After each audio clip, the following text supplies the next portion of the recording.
ఆ రాత్రి శివానికి నిద్ర పట్టలేదు. ఏదో ఒక నిర్ణయం తీసుకోమని మనసు తొందర పెడుతోంది. నీరసంగా లేచి కార్డ్లెస్ ఫోన్ అందుకుంది. ఏమైందమ్మా, ఇంత రాత్రి వేళ ఫోన్ చేశావు? నిద్ర గొంతుతో అడుగుతున్నాడు నీరజ్. అమెరికాలో అప్పుడు టైం రాత్రి 1 గంట. అంత ఆలోచించే స్థితిలో లేదామె. ఏవీ కాలేదు. ఈ దేశంలో మీ నాన్నతో కష్టం సుఖం అన్నీ అనుభవించేశాను. ఇక నీతో గడపాలనుంది. కొడలేమైనా అంటుందా? అనదనుకో, కానీ నువ్వు ఇక్కడ అడ్జస్ట్ కాలేవమ్మా. అనుకోని ఈ నిరాదరణకు దెబ్బతింది శివాని. అమ్మా, రోజులు మారిపోయాయి.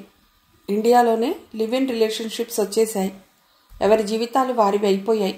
నువ్వు మారాలి. నేను పుట్టింది ఈ రోజుల్లో కాదుగా, రోషంగా అంది శివాని. అమ్మా, మనమందరం ఒకటి గుర్తించాలి. మన జీవితం ఒక్కరి చుట్టూనే తిరగకూడదు. మనకంటూ సొంత జీవితం కూడా ఉండాలి. ఇక్కడి అమెరికన్స్ ఎంత ఓల్డ్ అయినా, భర్త వదిలేసినా వాళ్ళ జీవితం అయిపోయిందని అనుకోరు. మరో జీవితాన్ని ఎన్నుకుంటారు.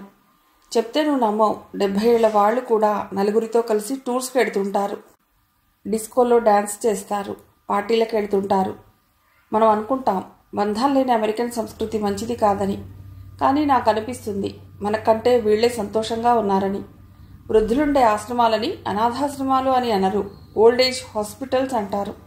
అక్కడ వాళ్ళకి అన్ని సౌకర్యాలు ఉంటాయి. అన్ని యాక్టివిటీస్ ఉంటాయి. ఇంట్లో ఉన్నట్లే. శివాని మాట్లాడలేదు. నీ ఇష్టం మమ్మీ. ఇక్కడ అడ్జస్ట్ కాగలననుకుంటే ఇక్కడికి రా. లేకపోతే ఓ మంచి ఓల్డేజ్ హోమ్లో చేరరాదా? అక్కడ నీ వయసు వాళ్ళు, నీ వేవ్లెంత్తో ఆలోచించగలిగే వాళ్ళు ఉంటారు. మనం బాగా పే చేస్తే బాగా చూస్తారని విన్నాను. నీకు ఎంత కావాలన్నా పంపిస్తాను. నీరజ వెస్టర్న్ ఓదార్పుతో చెప్పిన ఆ సలహా శివానిని హర్ట్ చేసింది. 2 పిల్లల్ని కని భర్త ఉండి అనాథలా. అలాగే అని నీరసంగా ఫోన్ పెట్టేసింది శివాని. కానీ తనలో దిగులు సాంద్రత పెరిగింది. వేకువన నిద్ర పట్టిన శివాని పొద్దున్న ఆలస్యంగా 10 గంటలకు నిద్రలేచింది. భర్త ఇంట్లో లేడు. ఆమెకు తెలుసు అతడెక్కడ ఉంటాడో. ఇక ప్రూవ్ చేసుకోవాల్సిన అవసరం లేదు. విరక్తి, పూర్తి విరక్తి. కానీ ఏం చేయాలి? ఎక్కడికి వెళ్ళాలి? లావణ్య, నీరజ్, హరిణి, పిన్ని, సూర్య, లాలస, రవళి ఎక్కడికి? ఏ ఆలోచన నిలవటం లేదు. మనస్సు పిచ్చి పిచ్చిగా ఉంది. ఇహ ఇక్కడ ఈ ఇంట్లో ఉండలేననిపిస్తోంది. అలా అనుకున్న ఆ క్షణానికి ఎంత బలముందో ఆమె పాదాలను ఆశ్రయించిన నిస్సత్తువను కసిరి బీరువా దగ్గరికి నడిచింది. వార్డ్రోబ్లోని బట్టలన్నీ సూట్ కేసు నిండా సర్దుకుంది. తనకి అవసరమైన వస్తువులని ఒక బ్యాగ్లో సర్దుకుంది. బాలసుబ్రహ్మణ్యం మాస్టారుని ఇంటికి రమ్మని ఫోన్ చేసింది. ఎందుకు అని అడగకుండా వచ్చిన అతడి చేతిలో ఇంటి తాళం పెట్టింది. ఎక్కడికమ్మా అని అడిగిన అతడికి జవాబు చెప్పకుండా వస్తానన్నయ్యా అంది. నేను వస్తానుండమ్మా అని అతడు అంటుండగానే ఆటో ఎక్కేసింది. డ్రైవర్ చేత లగేజ్ ఆటోలో పెట్టించి తాను ఎక్కి ఒక వారగా కూర్చున్నాడు బాలసుబ్రహ్మణ్యం.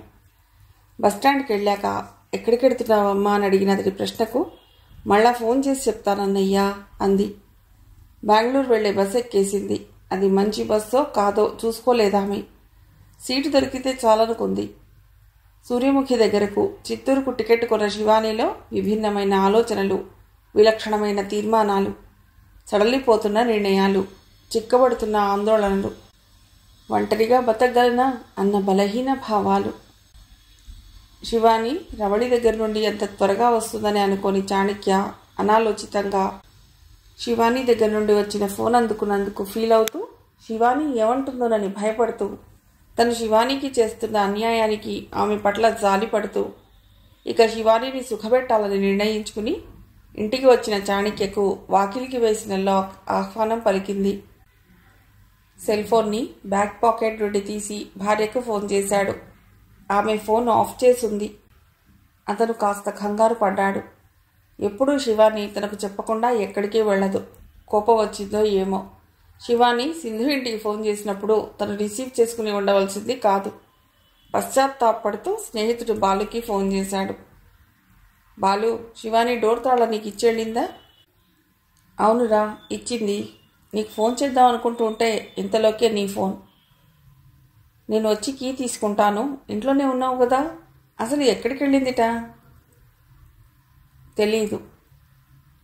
తెలియదా? గుండె జారినట్టయింది చాణక్యకు. అడిగానురా, చెప్పలేదు. బెంగళూరు బస్ ఎక్కింది. ఈసారి చాణక్య గుండెల్లో వేడి ఊపిరి తాలూకు దడ. బెంగళూరులో తనకెవరూ తెలియదు. తనలో తాను కొనుక్కోవటం బాలసుబ్రహ్మణ్యంకి వినపడింది. వెళ్ళాక నాకు ఫోన్ చేస్తారని చెప్పిందిలే. ఉండు, నేనే వస్తాను తాళాలతో. లోపల చెల్లెమ్మ లెటర్ రాసి పెట్టిందేమో. రారా బాలు, తొందరగా. తన గ్లాసేకతాని కింద పడేసి అది పగిలాక భయపడుతున్న బాలుడిలా ఉన్నాడు చాణక్య. అతడికి చాణక్యకి చాలా క్లోజ్ ఫ్రెండ్షిప్. అందుకే ఈ సమయంలో బాలు ప్రెజెన్స్ చాణక్యకి చాలా అవసరం అనిపించింది. తనకి తాను ఏమీ ఆలోచించలేని బలహీనతలో పడిపోయాడు చాణక్య. స్నేహితుడిగా బాలు ఇక్కడికి రావటానికి తీసుకున్న 10 నిమిషాలు 10 యుగాల్లో అనిపించిన సందర్భం అది. తలుపు తీసి లోపలికొస్తే ఎక్కడా తెల్ల కాగితం మీద సిరాచుక్కలు రాసిన దాఖలాలు లేవు. చాణక్యకు మొదట కోపం వచ్చింది. ఆ తర్వాత అవమానం అనిపించింది. ఎంత నిర్లక్ష్యం, ఎంత సాహసం! ఎక్కడి నుండి వచ్చింది ఈ ధైర్యం? అలా అనుకునే చాణక్యకు తట్టలేదు. ఆ ధైర్యాన్ని తను చూపిన నిర్లక్ష్యమే ఇచ్చిందని. బాధపడకు చాణక్య, చెల్లెమ్మ ఫోన్ చేస్తుందిలే అని ధైర్యం చెప్పి బాలసుబ్రహ్మణ్యం వెళ్ళిపోయాడు. ఆ రాత్రి అభోజనంగానే పడుకున్నాడు చాణక్య. కానీ అతడికి నిద్ర పట్టలేదు. శివాని ఎక్కడికి వెళ్ళుంటుంది? లావణ్య దగ్గరికా, లేక ఫ్రెండ్స్ ఎవరి దగ్గరికైనా వెళ్ళిందా? లావణ్యని అడిగితే కంగారు పడుతుందేమో. శివాని ఫ్రెండ్స్ నెంబర్లు తన దగ్గర ఉన్నాయి.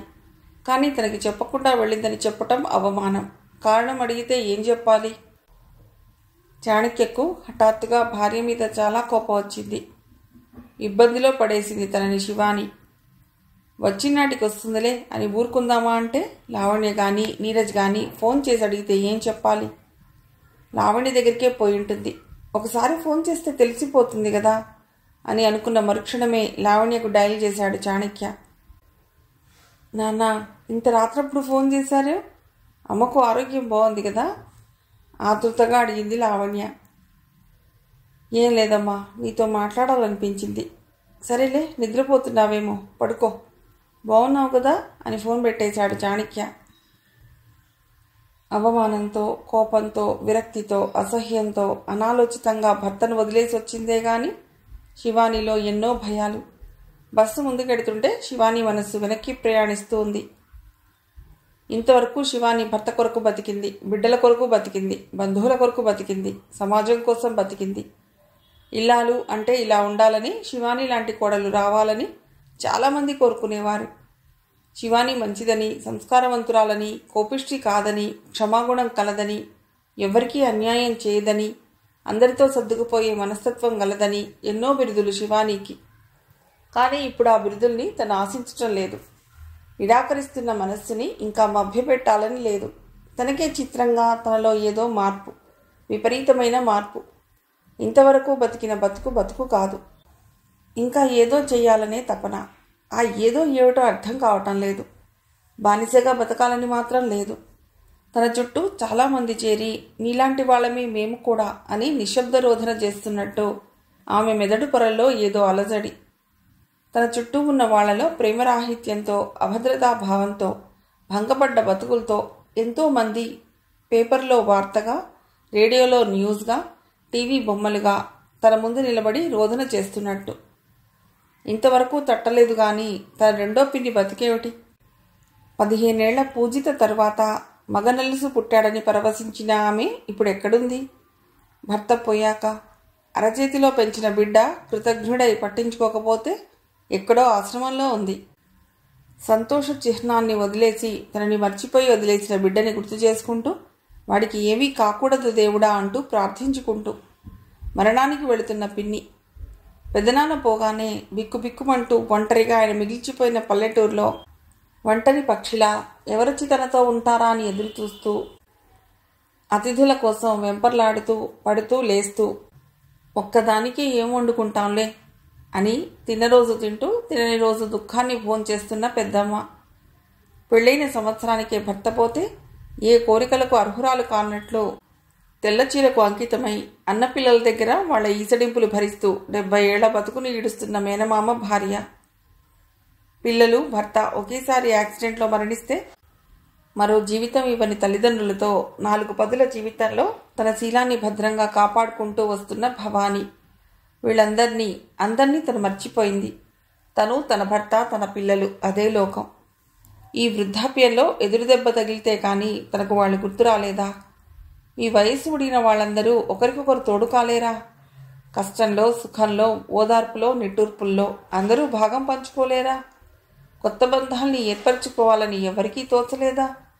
బంధాల్ని ఏర్పరచుకోవటానికి రక్త సంబంధమే కావాలా? స్నేహబంధం చాలదా? విసిరేసిన భర్త పాదాల్ని, గుండెల్లో కదిలే రక్తపాసాల్ని వదిలేస్తే తన అవసరాల్ని, ఆలోచనల్ని పిల్లలకే పరిమితం చేయకుండా మానసిక తోడులేని ఇలాంటి వాళ్లకు ఉద్ధరినేడు ధైర్యం అందిస్తే అందరికీ తోడు దొరకదా? త్రుటి కాలంలో మెదడును స్పృహ తప్పిస్తే తిరిగి బాల్యాన్ని కొనుక్కోలేమా? బాల్యంలో వీళ్ళందరూ లేకుండా హాయిగా, స్వచ్ఛంగా, సస్నేహంగా చేతులు కలుపుకుని గంతులేసిన రోజులు శారీరకంగా కాకపోయినా మానసికంగా రావా? ఎందుకు రావు? మనస్సుని మడిచిపెట్టుకుని దాన్ని నిర్మలంగా ఉంచుకుని ఎవరైనా కాస్త చొరవ చేసి ముందుకొస్తే ఆ రోజులు ఎందుకు రావు? తప్పకుండా వస్తాయి. ఆ చొరవ తనే ఎందుకు చేయకూడదు? అప్పుడు ఒకరికి ఒకరం ఎంతమంది స్నేహితులం? వలస పక్షుల మనస్సు రెక్కలు విప్పుకుని మానసిక ఓదార్పునిచ్చుకుంటూ ఎంత బాగుంటుంది. ఎవరికైనా జీవితం ఎప్పటికీ అయిపోదు. మరణం ఒక్కటే దాన్ని ఆపగలిగేది. కానీ అది ఎప్పుడొస్తుందో అది తెలియదు.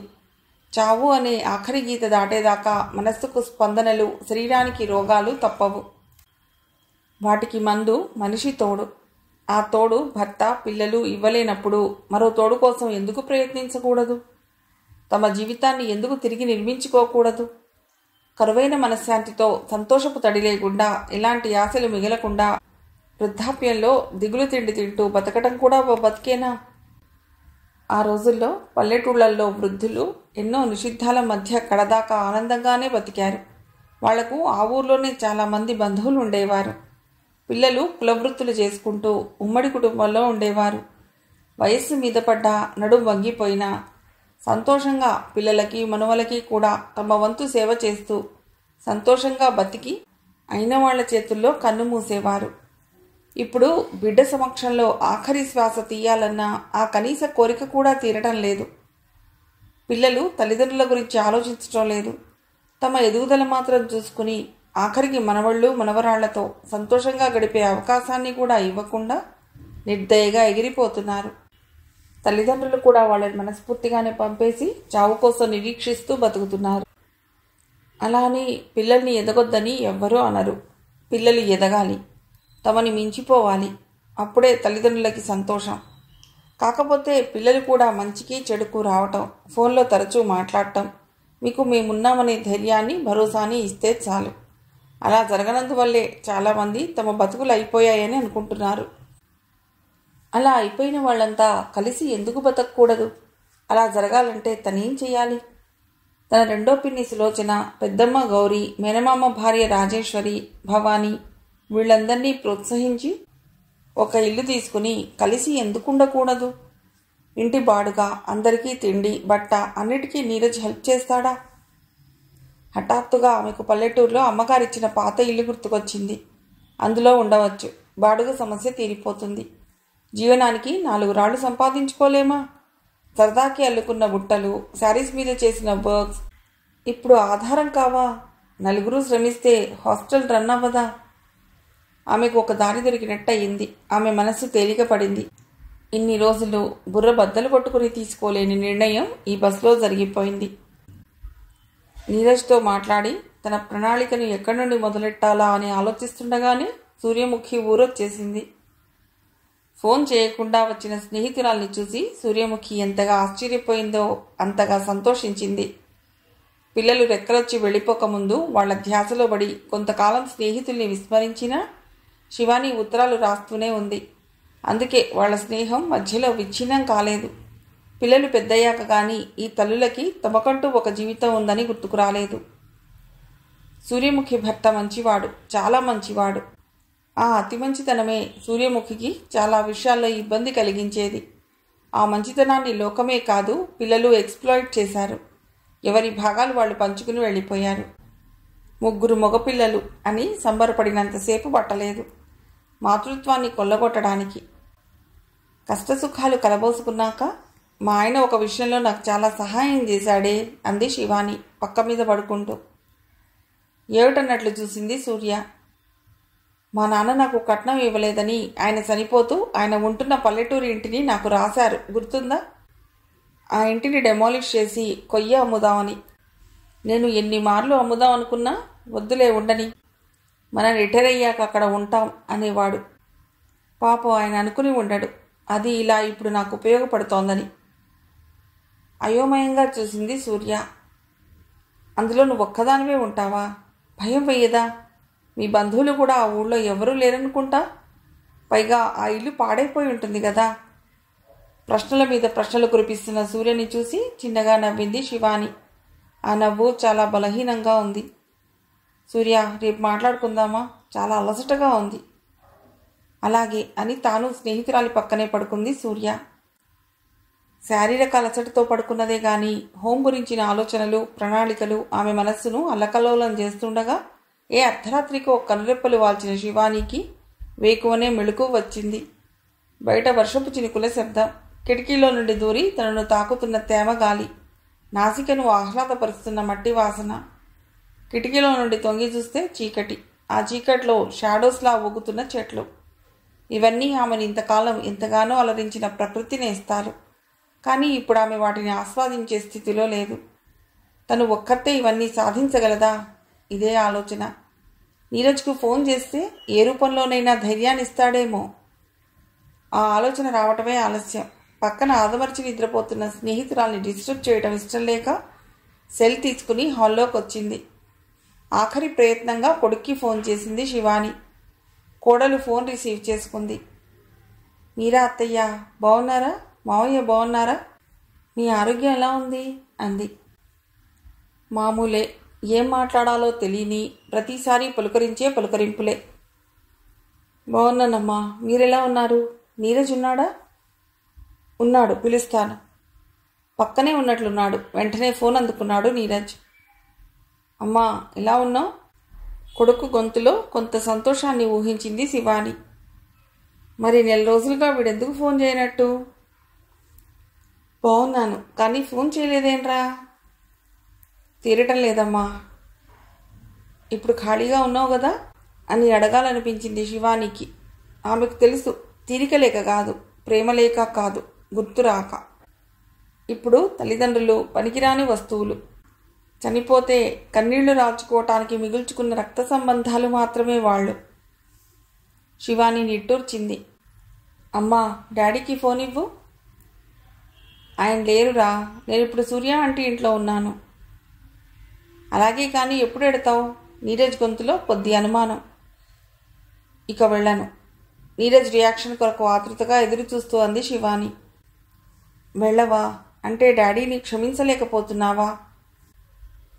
అవును, దృఢంగా అంది శివాని. ఆ నిర్ణయం నీరజ్ని కాస్త భయపెట్టింది. అయితే నా దగ్గరకు రా, 2-3 నెలలు ఉండిపోదువు, అప్పటికన్నీ సర్దుకుంటాయి. కొడుకు రమ్మన్న 6 నిమిషంలో ఆమె గుండె ఆనందంతో నిండిపోయింది. ఒక అతిథిని పిలిచినట్లు 2-3 నెలలు అనగానే ఆనందం హరించుకుపోయింది. నేను నీ దగ్గర ఉండటం కోడలికి ఇష్టం లేదా? మనసులో తొలిచిన అనుమానం బయటపెట్టింది శివాని ఈసారి.